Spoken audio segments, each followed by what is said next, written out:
நாடகம் நடத்துக்கு அப்படியே காட்டுறாங்களே நீங்க. நான் சொல்றேன் நர்த்தனம் ஆடுறது காளி மாதா மட்டுமா, காளி மாதா ஆடுவாங்க. நின்று சாதிச்சுட்டு போயிடுவாங்க. எல்லாத்தையுமே நின்று ஒரு இடத்துல நின்றுனே சாதிச்சுட்டு போயிடுவாங்க கங்கமாசாமி. இந்த காளிமா நடனம் ஆடுவாங்க. எதுக்குன்னா இவங்க வந்து உக்ரமான சாமி, ஆக்ரோஷம் அதிகம். அதில் பாசக்காரி, எல்லாத்துக்கும் பாசத்தோட வந்து குரல் கொடுக்கும். காளிமாலாம் கேட்ட வரணும் உடனே கொடுக்கும். ஆனால் கங்கமாசாமி அப்படி கிடையாது. ஒவ்வொன்றா பார்த்து செய்வாங்க. யாருக்கு என்ன பண்ணணும், எப்படி பண்ணணும், எது கொடுக்கணும், எது கொடுத்தா சரியாக வருவாங்க, இந்த மக்களுக்கு சரியான இதில் போகிறாங்களா, இப்படிலாம் பார்ப்பாங்க. அப்போ அந்த மாதிரி பார்வை பார்க்கறதுக்கான மக்கள் வந்து அதுக்கு வந்திருக்கோம். நம்ம அதுக்கு வரல. கங்காதேவி பணிஞ்சாலே பரிபூர்ணமான தேஜமயம் கிடைக்குமா. பரிபூர்ணமாக கிடைச்சா எப்படி இருக்கும்? இப்போ சும்மா ஒருத்தங்க நடக்கிறதுக்கும் ஒரு உடம்பு நல்லா சாப்பிட்டு தெம்பா நடக்கிறது எப்படி வித்தியாசம் இருக்கும்? அதாவது அம்மா வந்து இந்த பிறவியும் இல்லாத அடுத்த பிறவி இல்லாத முக்கிய நிலை அடையறதுக்கான வழியை நமக்கு அம்மா வளர்த்து கொடுக்குறாங்க. அதான் சொல்றேன், நல்லா சாப்பிட்டு தெம்பா நடந்தா நடக்கலாம், எவ்வளோ தூரம் நடக்கலாம், நீங்க கைலாய வரைக்கும் கூட நடந்து போகலாம். இதுவே சரியா சாப்பிடாம பட்னியாவே கடந்து, ஐயோ நான் இப்படி நான் விரதம் இருக்கிறேன், நான் சாப்பிடாம இருப்பேன், எதையும் சாப்பிடக்கூடாது அப்படி இருக்கிறவங்களுக்கு என்ன பெரிய பண்ணோம்? நீ இப்படியே விரதம் இருந்தேன், உனக்கு ஒன்றும் கிடைக்க போது கிடையாது. மனமாற நினைக்க, உள்ளளவு நினைச்சுக்கோ. உள்ள பெருமை கூட பாருங்க, உள்ள நினைச்சாத மட்டும்தான் வெளியே தெரியும். அதாவது உள்ள தேவையில்லாதெல்லாம் நினைச்சுக்கினேன், அதாவது அழிப்பு சொல்லுவாங்க. உடம்புல சேர்த்து பூசிக்கின்னு உட்காந்துருந்தா எவன கிட்ட வருவானா? போயிடுவாங்க. இதுவே உடம்புல சந்தனம் பூசிக்கின்னு நல்ல மண் இருந்தா வருவாங்க, கிட்ட வருவாங்க. அதுக்கு என்ன வித்தியாசம்? கஷ்டப்படுற உடம்புல வேற வரும், சும்மா இருக்கிற உடம்புல வருமா? வராது. கெட்ட வாசம் தான் வரும். அப்போ நீ வந்து அந்த வேர்வை தனியா இருக்கும்போது நீ மணக்கிற, உன் கஷ்டம் அங்க தெரியும். நீ பட்ட பாடு அது யாருக்கும் தெரிய போறது கிடையாது. அந்த கஷ்டத்தை யாருக்கு தெரியும்? கடவுளுக்கு தெரியும். கடவுள் தான் உன்னை பக்கத்தை நெருங்கி வருவான். இந்த கஷ்டப்படாம போறான் பாரு, மனதில் பண்ணுவான். நல்லா பரவாயில்ல, இவங்க கஷ்டப்படவே மாட்டாங்க, இவங்க வந்து ஒன்றும் இல்லாதவங்க, வேஸ்ட், இப்படிதான் பேசுவாங்க. ஆனா கஷ்டத்தை புரிஞ்சுக்கணும் பத்தி பண்ணுவான். பரவாயில்ல அப்படின்னு அந்த இடத்துல கையை கும்பிடுவான். யார? இந்த விவசாயம் பண்றவங்களும் வேலை கஷ்டப்படுறவங்களும் இவங்களாம் பார்த்து கையை கும்பிடுவான். இப்படி இந்த கையெழுத்துக்கு கும்பிட்றாங்க பாரு, அவனுக்கு புண்ணியம் கிடைச்சிடும். சும்மா போறவனுக்கு கிடைக்காம நான் உனக்கு அந்த கஷ்டப்படுறவங்களுக்கு தானே அந்த கஷ்டம் வலி தெரியும். வர்றவங்களுக்கு தான் அந்த வலி தெரியும். சும்மா இருக்கிறது தெரியாது. பணக்காரனா கஷ்டப்படுறவங்களுக்கு மட்டும்தான் பார்த்து வலி தெரியும். கோடி கோடியா சம்பாதிக்கிறேன், லட்சமா சம்பாதிக்கிறேன், எல்லாத்தையும் வச்சிருக்கிறேன், நான் நிம்மதி கிடைக்குதா? நிம்மதி வாய்ப்பு தான் வாயிறாங்க. பணத்தை வச்சுருந்தா எல்லாத்தையும் பண்ணுறேன், எல்லாம் கிடைக்கும், சொத்து கிடைக்கும், பணம் எல்லா வேலை செஞ்ச பணம் கிடைக்கும், எல்லாம் கிடைக்கும். ஆனால் நிம்மதி கிடைக்குமா? கிடைக்க போகிறது கிடையாது. அந்த நிம்மதிக்கு எங்கே போனோம்? ஒன்றும் இல்லாத இடத்துக்கு தான் போய் ஆகும். ஆலயம் தானே அது, எதுவும் இல்லாத இடம் தான் ஆலயம். அதாவது பற்றும் திறந்த இடம் தான் ஆலயம். எதுவுமே எனக்கு கிடையாது அப்படின்னு அம்பாளுக்கு சாமி பண்ண கொம்பன் தான் பண்ணுது. நம்ம தானே பண்ணுறோம், அந்த சாமிக்கு ஒரு காணிக்கை போட்டு அந்த சாமியை உயர்த்தி விடுறோம். சாமியை எல்லாரும் பாருங்க, சாமி நம்மள உயர்த்தது, அந்த சாமியை யார் உயர்த்துறா? இந்த அடியார் மக்கள் தான். இந்த அம்பாளுக்கு தொண்டு செய்கிறவங்க, இந்த சிவனுக்கு தொண்டு செய்கிறவங்க, இவங்கெல்லாம் வந்து அந்த தெய்வத்துக்கு தொண்டு செய்யும்போது தான் அந்த தெய்வத்துக்கான பலன் அங்கே கிடைக்கிது. உங்களோட பலனும் அங்கே நிலைச்சி நிற்கும். நீங்கள் செய்கிற தொண்டு தான் அந்த இறைவனுக்கு போய் சேரும், மற்ற எதுவுமே சேரப்போது கிடையாது. என்ன சேரமா பார்க்கலாமா? எது சேர்த்து பார்க்கலாமா? எது சேருது, எது சேரல. உங்களோட அன்பு சேருது, உங்களோட பணிவு சேருது. அதே நேரத்தில் உங்களோட எண்ணங்கள் பூர்ணமாக இருந்தால் இறைவன் எடுத்துக்கிறேன். இப்போ என்ன பண்ணுறேன்? நான் வரேன், எனக்கு சொத்து வேணும், சுகம் வேணும், எனக்கு கோடி ரூபா பணம் வேணும். இப்படி பணத்தை பின்னாடி போனால் யாரும் வருவாங்களா? யாருமே உன்னை நெருங்கி வர மாட்டாங்க. இப்ப சாமியார்களே பார்த்தா இன்னைக்கு பணத்தை தேடி தான் சாமியாருக்கு போறாங்க. சாமியார்களா பணம் தான் சாமியார், சாமி தான் பணம், பணம் தான் சாமி. இப்படி ஆயிடுச்சு நீ. இப்ப பணத்துக்காக சாமி கும்பிட்ற நிறைய பேர் இருக்காங்க. நம்ம பணத்துக்கு அப்புறம் நம்ம எங்க போனாலுமே அந்த இறை பக்தியை கொடுக்குறோமே தவிர யார்கிட்டையும் பணம் கொடு, சொத்து கொடு, சொகம் கொடுன்னு கேட்டு வாங்கிறது கிடையாது. எல்லாரும் நல்ல ஒரு வழியை நடத்துறமே தவிர அவன் கெட்ட வழி நடத்த பார்த்துக்கிறான். யாருக்குன்னா கொடுக்குறான்? நம்ம அன்பான பணிவு தான் கொடுக்குறோம். நீ அன்பா இருந்தா உனக்கு எல்லாம் கொடுக்க போறாங்க. தெய்வத்தை நாடி போறவங்களுக்கு எல்லாருக்குமே அன்பு தான் தேவை. வேற எதாவது தேவையா? பணம் காசு தேவையா? சொத்து தேவையா? அப்படிலாம் வந்தா இந்த இடத்துல என்ன கிடைக்காது? அமைதி கிடைக்க போகுது. முதல் இடம் அமைதி தான் தேவை, வேற எதுவும் தேவையில்லை. அமைதியா இருந்தா எல்லாமே என்ன பண்ணலாம்? அமைதியா என்ன பண்ணலாம்? இப்போ அமைதியா போனா கூட இப்போ அமைதியா தான் போயின்னு வரோம், ஏதோ வானான்னு. அப்போ முட்டாள்னு ஏன் சொல்றாங்க? முட்டாள்னு ஏன் சொல்றாங்க? அவன் தான் முட்டாளா இருப்பான் அந்த இடத்துல. அதாவது வாய் திறந்தே பேச மாட்டான் ஒருத்தன். என்ன டைம் பண்ணுவான்? வாய் திறந்தே பேசாம அமைதியா போய் இருப்பான். அவன் காரியக்காரன். காரியத்துல கண்ணா இருப்பான். அவன் வேலையை பார்த்து போயினே இருப்பான். இவங்கிட்ட என்ன பேசுறது? நானு எல்லாம் கடவுளுக்கு தெரியும் அப்படி போயிடுவான். காரியக்காரன். முட்டாள் என்ன பண்ணுவான்? இங்க அடுத்து அவன் எடுத்த மூலத்தை இங்கேருந்து பரசாத்துவான். எங்க? இங்கேருந்து கல்கத்தா வரைக்கும் பரசாத்துவான். நான் பண்ணிட்டேன். அங்கேருந்து இங்க இது வரைக்கும் பரசாத்தி வருவான். இது பக்தி கிடையாது, இது பெருமை பேத்திக்கிறது. பெருமை பேத்திக்கிற யாருமே நிலை கிடையாது. அன்பு பண்பு இருக்குது பாரு, அவன் தான் நிலையா இருப்பான். இந்த அன்பு பண்பு இல்லாதவன் எதுக்கு இந்த உலகத்துல வாயணும்? ஒரு பெத்த பிள்ளை அவரை பாசம் காட்ட முடியுதா? அந்த பெத்த பிள்ளை நம்மளை எட்டி மதிக்குதா இல்லையா? அப்ப எட்டி மதிக்கிற பிள்ளைய போய் நீ மதிக்காதரா நைனா, மதிக்காத நைனா அப்படின்னு சொல்ல முடியுமா? சொல்லுங்க. அது மனசுல நான் தான் பெருசுன்னு நினைக்குது. நீ என்ன எனக்கு நீ பெத்து போட்டா நான் உனக்கு பிள்ளையா? நீலாம் ஒரு அம்மாவா? நீலாம் ஒரு தாயா? நீ ஒரு அப்பனா? அப்படி கேட்குது. அது பிள்ளையாடுமா? சொல்லுங்க. பிள்ளையாவே ஆகாது. அது எந்த காலத்துக்கு போனாலும் பிள்ளை கிடையாது. அது ஒரு யமன்னு சொல்லலாம். அது கூட அது புரியும் கிடையாது. யம தர்மனாவது அவன் நேரம் காத்து பார்த்து தர்மத்தை மட்டும் தான் செய்வான். ஆனால் இவன் அப்படி கிடையாது. யார் போனாலும் எதனா ஒரு வார்த்தை பேசிட்டு எதனா ஒன்று பண்ணி ஊசி குத்துறாம குத்துவாங்க. ஊசி குத்துற மாதிரி குத்துற யாருமே நிலையா இருப்பாங்களா? இருக்க மாட்டாங்க. எத்தனை காலம் இருப்பான் இந்த உலகத்துல? வாயிற வரைக்கும் வாயிடுவான். அதுக்கப்புறம் ஒண்ணுமே இல்லை. முட்டாளுங்களும் ஞானிகளுக்கும் நிறைய வித்தியாசம் இருக்குது. ஞானி என்ன பண்ணுவாரு? ஒரு குழந்தை போயிடுச்சுன்னா அந்த குழந்தை கூப்பிட்டு இந்த சாக்லேட் வாங்கிக்கோ அப்படின்னு. இது முட்டாள் போகும்போது என்ன பண்ணுவோம்? முட்டாள் சாமியார் என்ன பண்ணுவோம்? வா வா வா பணத்தை கொட்டு போ, பணத்தை கொடு அப்படின்னும். பணத்தை வந்தா கண்ணா இருப்பான். நான் உனக்கு எது பண்றேன், உனக்கு பெருசா பண்றேன், உன்னை இன்னைக்கு கோடி ரூபாய் சம்பாதிக்கிறாலும் நான் மாத்தி கொடுக்குறேன் அப்படி சொல்லுவான். எல்லாம் ஜாலங்கள். இன்னைக்கு அதுதான் முக்கியமா போயிடுச்சு எல்லாருக்கும். சந்தர்ப்பம் எல்லாருக்கும் முக்கியமா போயிடுச்சு, தவிர தெய்வம் முக்கியம் கிடையாது. யாரா மாந்திரிகம் செய்வானா? ஏன்னா செய்வானா? அவனை பார்த்து அவன் போய் அவனை பிடிக்கணும். போய் முதல்ல பிடிப்பாடி தான் அங்கே இருப்பான். அங்கதான் இருப்பாங்க. போய் மற்ற எதனா இருப்பாங்கன்னா இன்னைக்கு அப்படிதான் இருக்காங்க. பெத்த பள்ளிக்கே செய்வனை செய்யறாங்க. பெத்த பள்ளிக்கு செய்வனை செய்யறாங்க. அப்போ யார் வந்தாலும் அந்த பணிவு கிடைக்குமா? இடத்துல பணிவு இல்லாத மனுஷன் தெய்வத்தை நாட மாட்டான். எதிரியை கூட துரோகியா நினைக்க கூடாது. நம்ம அவன் செஞ்சாலும் திருப்பி செய்யக்கூடாதுன்னு நினைக்கிற ஒரு மனசு தான் பக்குவமான மனசு. அது பக்குவப்படாத என்ன பண்ணுவான்? இன்னைக்கு தலைப்பே பக்குவப்படாதவன் தான். நிலை இல்லாதவன். நிலையா இருக்கிறவன் எந்த பக்கம் ஓடுதோ அந்த பக்கம் ஓடிக்கணும். அப்படி ஓடக்கூடாதுன்னு அம்மா சொல்லிக்கிறாங்க. எத்தனை திசைகள் போனாலும் அத்தனை திசைகளுக்கும் தாய் நானே. சரியா?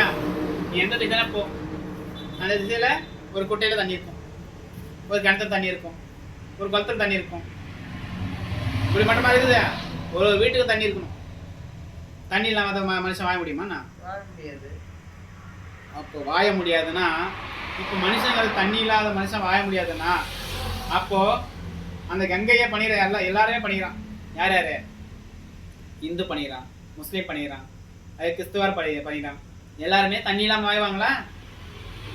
ஒருத்தன் ஜலம் பானி அப்படின்னு சொல்லினே போயிடுவான். ஐயர் ஜலம் சொல்லுவான், இந்த இந்திக்காரன் பானின்னு சொல்லுவான். இப்படி ஒருத்தரும் ஒரு இந்த இந்த இந்த என்னது மதங்கள் பிரிச்சாங்க இல்லையா? மதங்கள் பிரிச்சனால கூட தண்ணி பிரிக்க முடியாது. தண்ணிக்கு என்ன பேரு? கங்கைன்னு பேரு. அது எங்க முதல்ல எங்க உருவாச்சு? கைலாயத்தில் தான் உருவாச்சு கங்கை. மேலோகத்தில் உருவான கங்கை இந்த பூலோகத்து யாரால வந்தது? பகீரதன். நம்மள மாதிரி ஒரு மனுஷன் மனித பிறவி தவம் பண்ணி இந்த உலகத்துக்கு கொண்டு வந்தது பகீரதன். பகீரதனாக்காக மனசரிங்க வந்தது தான் கங்காதேவி. அம்மா இந்த உலகத்துக்கு இருந்த நானே இவ்வளவு கஷ்டப்படுறேன், தண்ணி இல்லாம கஷ்டப்படுறேனே, இந்த மக்களுக்கும் என்ன பண்ணுவாங்க அந்த மக்கள்லாம் அப்படின்னு கூட அந்த பகீரதன் அம்மா கிட்ட வேண்டதுனால சிவபெருமான் நினைச்சாராம். அந்த நேரத்துல இந்த கங்காதேவிக்கு சில ஆக்ரோஷ குணம் அதிகம். கங்காதேவி இந்த பூலம் தாங்காது சொல்லி அப்பதான் சிவபெருமானோட தடையில கட்டி வைக்கிறார். அதனாலதான் சாமி நினைக்கும் போது அம்பாள் கங்காதேவி கூப்பிடும் போதெல்லாம் இந்த மயில் பூச்சி நடிக்கும். நல்லா பார்த்துருப்பீங்க எல்லாருக்கும். சித்திரை மாசம் திருவிழா நடக்கும். நம்ம கோயிலில் வைகாசி மாதம் திருவிழா நடக்கும்ல. வைகாசியில் மழை பெய்யுமா? அம்மாவுக்கு திருவிழா பண்ணால் மழை பெய்யும். இந்த அம்மாவுக்கு பண்ணும்போது எந்த ஒரு சின்ன ஒரு பூஜை பண்ணாலும் மழை பெஞ்சிருக்கும். அப்படியேப்பட்ட கங்கம்மா சாமி நம்பிச்சு. நம்ம அம்மா அவ்வளோ பெரிய சக்தி படைச்சவங்க. அவ்வளோ பெரிய சக்தி படைச்சவங்களா இருந்தாலும் இந்த மக்களுக்கு புரியாத மக்களை என்னைக்குமே திருத்த முடியாது. திருந்தாதவங்கள நம்ம போய் திருந்து சொல்ல முடியுமா? நீ பண்ண வேலையை பார்த்து போ, நான் பண்ணியா வேலையை பார்த்து போறேன், அவள் தான். இப்படிதான் மக்கள் போவாங்க. ஆனால் உண்மை புரிஞ்சுன்னா எல்லா மக்களும் அந்த பணிவோடு இருப்பாங்க. உண்மை தெரியாதவங்க எல்லாமே அப்படிதான் இருப்பாங்க. தன்னை தான் உணர்ந்து தனக்குள் தான் பெருக்கணும். வேற எங்கேயும் பெருக்கக்கூடாது. கோடை பெருக்க சொல்லிட்டு எல்லா வாசல பெருக்கிற மாதிரி பெருக்கக்கூடாது. தன்னை தான் உணர்ந்து தனக்குள் தான் பெருக்கணும். புரியுதா? எவ்வளவு பெரிய வார்த்தை தெரியுமா அது? தன்னை உன்னை நீ உணரணும். உனக்குள்ள இருக்கிற இறையாற்றலை பெருக்கிக்கணும். தன்னை தான் உணர்ந்து தனக்குள் தான் பெருக்கணும். உனக்குள்ள இருக்கிற சக்தியை பெருக்கி எடுத்தா நீ பல பிரம்மமா மாறலாம். அந்த சிவனா கூட மாறலாம் நீ. ஏன்னா சிவத்துக்கு அடியார்களை கண்டா ரொம்ப பிடிக்குமா. அதேதான் பராசக்திக்கும். அம்பால வணங்குற யாருக்குமே கைவிட மாட்டா சக்தி. சோதனை அதிகமா இருக்கு, விளையாட்டு அதிகமா இருக்கு. விளையாட்டு குணம் அதிகம் அம்மா கிட்ட. அந்த விளையாட்டு குணத்துல அம்மா என்ன பண்றாங்களாம்? பக்தர்களுக்கெல்லாம் பண்ணிடுறாங்களாம். பக்தர்களுக்கு அந்த தேவி பண்ணிடலாம். எப்படி வராங்களாம்? அம்மா வரும் நேரத்திலே கோமணக்கும் சோலையம்மா, சோலை வெயில் ஓரத்திலே அம்மா சுட்டெரிக்கும் சூரியனை போல வராங்களாம். எவ்வளோ கோடி சூரியன் பிரகாசத்தோட வராங்களா அம்மா. அவ்வளோ ஜோதி ரூபமா அம்மா வரும்போது நம்ம என்ன பண்ண முடியும்? அம்மா கிட்ட மனமாற பிரார்த்தனை செஞ்சாலே போதும். ஒரு அணுவுக்கு ஜோதி ரூபம் நம்ம அம்மா கிட்ட இருக்கும்போது சக்தி ரூபமா மாறிச்சு. சக்தி பீடமா மாறிச்சு. அப்போ இந்த உலகத்துல எத்தனை சாமி இருக்கு, எத்தனை கோயில் இருக்குது, சின்ன சின்ன கோயில எத்தனையோ கோயில் இருக்குது. அத்தனை கோயில் எவ்வளவு சக்தி இருக்கும்? அத்தனை சக்திக்கு ஆதாரம் யாரு? கங்கம்மா சாமி தான். கங்கை இல்லாத இடத்துல யாரும் எந்த தெய்வமும் இருக்காது. தெரியுமா தெரியாதா? கொலைக்கொட்டை இல்லாம கோயிலுக்கு தான். அப்படி இருந்தாலும் அந்த கோயில் எப்படி இருக்கும்? ஒண்ணுமே இல்லாத இருக்கு. எதனா தண்ணி இல்லாத இடம் அந்த இடத்துல எந்த கோயில் எந்த சாமியும் இருக்காது, கோயிலே இருக்காது. அதனால அந்த காலத்துல கோயில் இருக்கிற இடத்துல நீ இருக்கணும்னு சொல்லுவாங்க. ஏன்னா தண்ணிக்கு பஞ்சம் இருக்காது, சாப்பாட்டுக்கு பஞ்சம் வராது. தண்ணி எடுத்துக்கலாம், குடிக்கலாம், குளிக்கலாம், என்ன வேணா பண்ணலாம், உடம்ப சுத்தப்படுத்திக்கலாம். அப்போ தனக்குள்ள இருக்கிற ஆன்மாவை தூய்மையா வச்சுக்கணும். அதுதான் இறையாற்றலை தவிர மற்ற எதுவும் கிடையாது. பக்தர்களை கண்டா தேவி வருவா. சில பேர் சாமி ஆடுவாங்க, சில பேர் சாமி ஆடாமல் அப்படியே சொல்லுவாங்க. நம்ம அம்மாவை பொறுத்த வரைக்கும் ஆடி சொல்ல வேண்டிய அம்மாவுக்கு ஒரு நாளும் அப்படி நினைச்சது கிடையாது. அம்மா வருவாங்க, அழகாக வந்து நிற்பாங்க, பாக்ஸோட போயினே இருப்பாங்க. உனக்கு என்ன தேவை அது கொடுப்பாங்க. மறுபடியும் எங்கே போய் எங்கே வந்தாங்களோ அங்கே போய் உட்காருவாங்க. ஏன்னா அதுதான் அம்மாவோட பெருமையை தவிர மற்றபடி நேரத்தில் வந்தவங்க எல்லாருமே என்ன பண்ணாங்க, எத்தனை பிரச்சனை தீர்த்து போனாங்க. யாரா ஒருத்தராங்க சந்தோஷம் எல்லாம் போயிட்டாங்கன்னா எல்லாருக்கும் காரியம் நடந்தது, எல்லாம் கேட்டதெல்லாம் கொடுத்தாங்க. அம்மா கொடுக்காதனால எதனா இருக்குதா? ஒரு நாள் கூட இல்லை. அம்மா கொடுக்காதனால இது கூட இது ஒரு நாள் கூட இல்லை. அப்போ கொடுக்குற சாமிகிட்ட வேண்டது தப்பே கிடையாது. நம்ம அம்மாவுக்கு பக்தர்கள் எத்தனையோ பேர் இருக்காங்க. ஆனால் எத்தனை பேருக்கு நம்ம போய் நிற்கிறோமாண்ணா? அவங்களா வந்தால் தான் கோயிலுக்கு. மற்றபடி நம்ம யாரையுமே கூப்பிட்றது கிடையாது, வான்னு சொல்லியும் சொல்கிறது கிடையாது. யாருக்குமே அம்மா சொல்கிறாங்க தெரியுமா, என்ன நாடி வந்தவங்கள வருத்தம். அப்படி இல்லைன்னா அவங்கவுங்க அங்கே இருக்கட்டும். நினைக்கும் போது நான் வரேன், என்ன நினைக்கும் போது அவங்களே வருவாங்க. அது வரைக்கும் நான் போக மாட்டேன். நான் இந்தியா உட்காந்துக்கிறேன், என்னை தேடி வரும்போது நான் வரம் கொடுப்பேன். அதாவது தேடி வந்த பிள்ளைகளை என்னைக்கு கைவிட மாட்டாங்க. ஆலயம் கோயிலுக்கு இன்னாலும் ஒரு நாளும் பயமே கிடையாது தெரியுமா?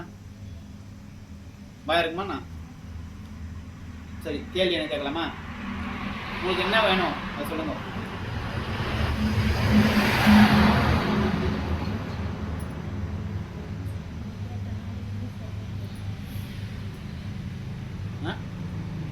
வேணும்னு கேட்டா நாங்க என்ன சொல்றது பதில் இதுக்குதான் கேட்குறோம். என்ன வேணும் கேட்கறது எது கேட்குறாங்க அம்மா? காரணம் இல்லாம கேட்க மாட்டாங்க. நம்மளுக்கு எத்தனை பிரச்சனை இருக்குது, இந்த பிரச்சனை தீக்கிர கேட்கலாமா இல்லையா? அதுதான் சொல்றோம், ஒன்னா ரெண்டா இருந்தா கேட்கலாம். என்ன வேணும் பிரச்சனை தீக்கிறத வை கேட்கலாமா இல்லையா? அப்ப அம்மா என்ன பண்ணுவாங்களா, பிரச்சனைக்கு வை என்ன சொல்லுவாங்க, என்ன பண்ணுவாங்களா, இதுதானே உனக்கு பிரச்சனை, ஓ இந்த பிரச்சனை தீர்த்து கொடுங்க. ஒரு வார்த்தை சொல்லிட்டா முடிஞ்சு போச்சு. அம்மா கிட்ட வார்த்தையை ஒரே ஒரு வார்த்தை சொன்னா முடிஞ்சு போச்சு.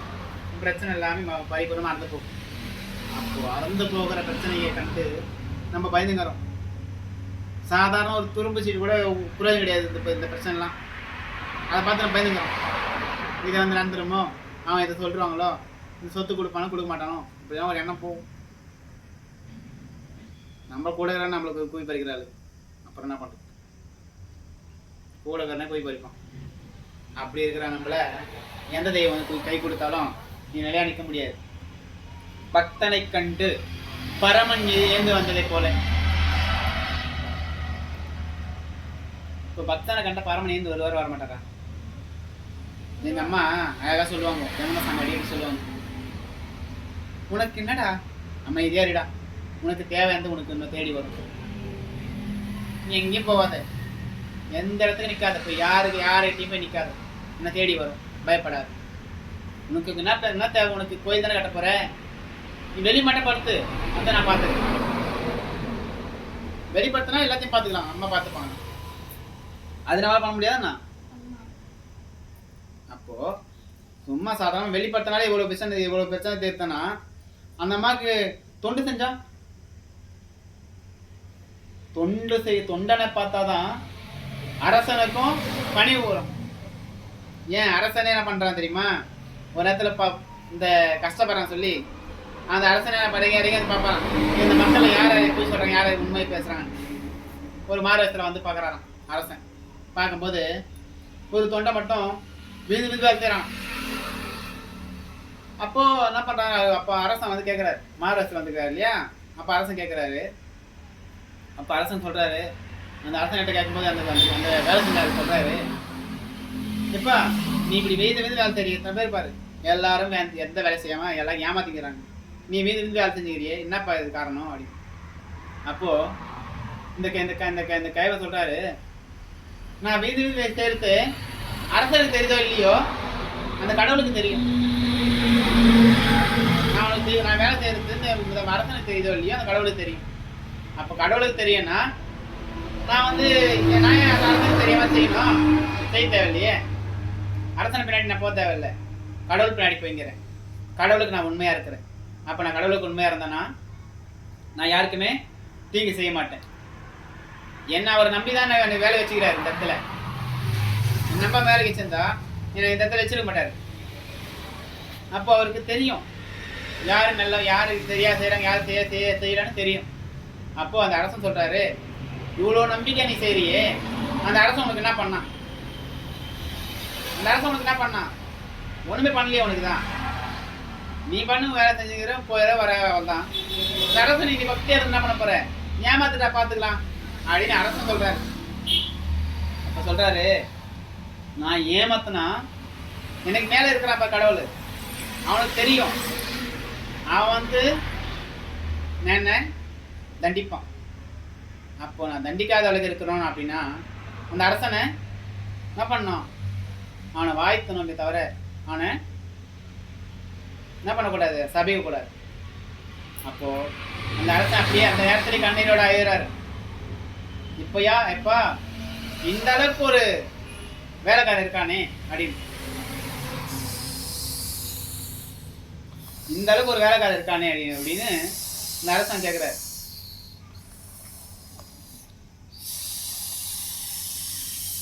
அப்ப அந்த அரசன் கேட்கும்போது என்ன சொல்றாரு தெரியுமா? எப்பா இந்த மாதிரி ஒரு வேலைக்காரனை நான் இப்பதான் பாக்குறேன், எனக்கான வேலைக்காரனை இனியோட நீ தளபதியா மாறுன்னு சொல்லி கேட்கிறாரு. அப்ப தளபதி பட்டத்தை கொடுக்கறது யாரு? அந்த இறைவன் தானே. நீ இறைவனுக்கு உண்மையா இருந்தா உனக்கு எல்லாம் கிடைச்சது. அந்த இறைவனுக்கு நீ உண்மையா இருந்தா எல்லாம் கிடைக்கும். எதுக்கும் பயப்பட தேவையில்லை, பயப்படாம இறைவன் தேடலாம். அப்ப நீ எந்த செய்யறியோ அது உனக்கு உயர்த்தி கொடுக்குமே தவிர தாழ்த்தி கொடுக்காது.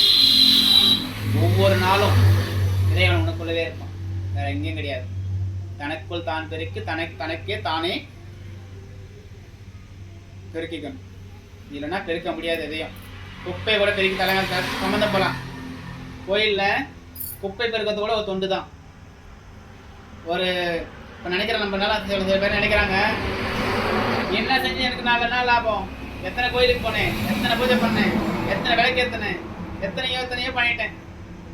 இந்த கோயிலுக்கு நான் 1000 ரூபா கொடுத்தேன், இந்த கோயிலுக்கு நான் 2000 ரூபா கொடுத்தேன், இந்த கோயிலுன்னு நான் சாப்பாடு போட்டேன், எனக்கு ஒன்றும் கிடைக்கலையே அப்படின்றாங்க.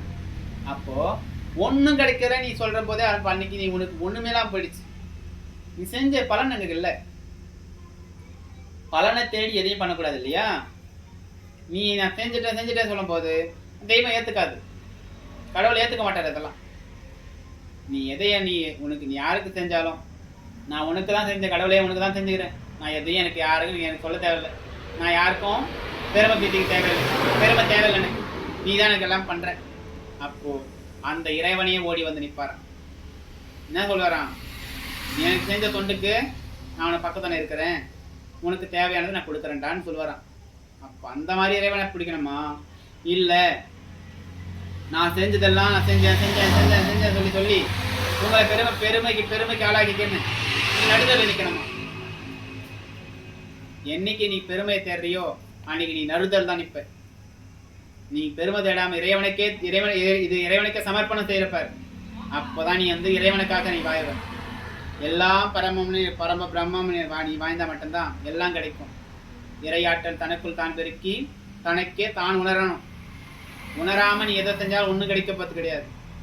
உலகம் எங்கும் சிவமருளே, உலகம் எங்கும் சக்திமயமே, எல்லாம் சக்தி தான், எல்லாம் தெய்வம் தான். எல்லா சக்திக்குள் எல்லா ஒரு சிலைகளுக்குள்ள ஒரு சக்தி இருக்குது.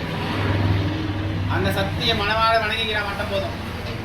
நீ பணம் கொட்டணுமோ பணம் கொடுக்கணுமோ அப்படிலாம் கிடையாது. உங்கள்கிட்ட இருந்தா அந்த இடத்துல 4 பேர் சாப்பாடு போடுறதுக்கு நான் வைப்பார் பண்ணேன். உங்கள்கிட்ட இருந்தது இன்னும் அதிகமாக இருந்ததுன்னா அந்த கோயில் கட்டுறதுக்கு ஒரு வை பண்ணு. அந்த கோயிலில் இடம் இருக்காது, அந்த இடத்த வாங்கி கொடுக்க ஒரு வை பண்ணு. அப்படி பண்றவனுக்கு குடும்பமே தூக்கி விட்டுரும். அதாவது பொன் வாங்கி கொடுத்தவன் பிரம்மத்துல, அதாவது பொன் பீடத்துல உட்காந்துருப்பான். மண் வாங்கி கொடுத்த எப்ப தெரியுமா இருப்பான்? வைரம் இன்னும் இல்லையா, வைரத்துக்கு மேல இருப்பான். என்ன வாங்கி கொடுத்தவன்? மண் வாங்கி கொடுத்தவன். மண் வாங்கி கொடுத்த வைரம், பொன் வாங்கி கொடுத்தவன் பொன் பீடத்துல உட்காந்து இருப்பான். அதாவது ஆலய திருப்பணி செய்யும் போது ஒரு செங்கல் வாங்கி கொடுத்தவன் அவன் தங்கத்துல இருப்பான். அந்த ஆலயத்துக்கு ஒரு இப்படி மண் வாங்கி கொடுக்குறான் பாரு, அவன் ஓகோன்னு இருப்பான். ஓங்காரத்திலே அமர்ந்திருப்பான். அப்பமே அவன் சுத்தி எல்லாம் என்ன இருக்கு தெரியுமா? எல்லாம் சகலமா அமைஞ்சிருக்கும். இதுதான் தெய்வ சக்தியை தவிர மற்ற எதுவும் கிடையாது. அம்மா ஏந்திரமா தாயே, பெற்றெடுத்தாலாம் ஓங்கார சக்தியாய் நாகவடிவானவளே, அம்மனாகா தம்மாவும் திருவடி போற்றுகின்றவர்க்கு நீயே துணையானவளே. ஆதிப்பரம்பொருளா எந்தருள் செய்யும் அம்மா ஏழை முகம் பாரும் அம்மா ஓங்கார வடிவே என்னை பெற்றெடுத்த மகராசி அம்மா உன்னை மனமாற கூப்பிடுறேன் பிள்ளை நான் அம்மா அம்மா 8 திசை ஆள்பவளே ஏகாலி பத்தினியே அந்த ஏகாலிக்கு மகளாய் பிறந்தவளாம் நாககன்னியா ஏந்தவளாம் அந்த நாகரும் மூவரும் போற்றிடும்படி ஓடி வருபவளே என் தாயே நாகவடி வானவளே அம்மா ஏந்திரமா தாயே யாருமா அம்மா அம்மா அம்மா இது ஆஃப் பண்ணுப்பா